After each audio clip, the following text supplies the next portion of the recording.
Once there was a man who lived in a land of gray.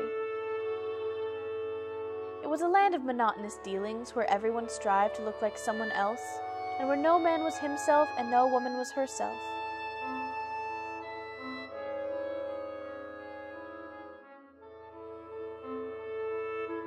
The man, a young, bold, and ambitious person, as they often are when they begin, vowed to be different.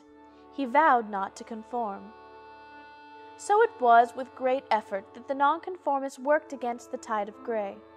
He became a self-made man and fought against the bland that everyone had so easily bought. In a land of ash, the nonconformist was yellow and vibrant with color, and the people noticed. It didn't take long before the nonconformist began to dwell upon the state of the world, the state of the people, and how he could change it all. A march, the nonconformist decided. A march and a speech for all to hear. So he marched to the mighty gray capital and stood before its great gray gates.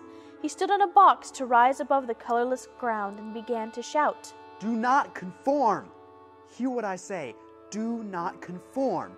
Be yourself and look for no other color to shine."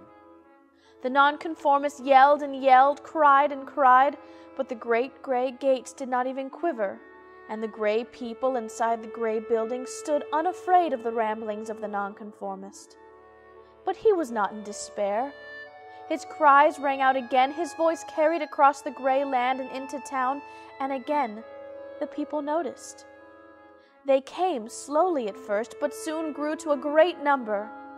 They gathered around the nonconformist and listened, soaking up his words as a sponge does water. The people became refreshed with new ideas and new thoughts.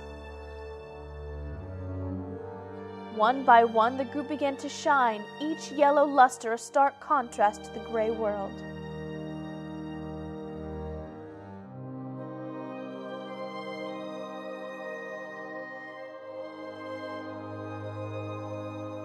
With newfound power at seeing his dream realized, the nonconformist continued.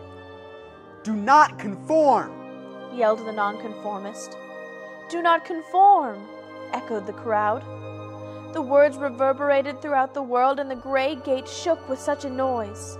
The cornerstone of the capital shuddered, and those inside cowered in fear of the voices of many. The nonconformist yelled and cried, and the crowd shouted back.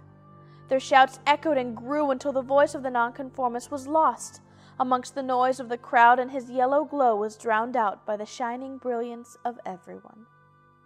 And now they all were different.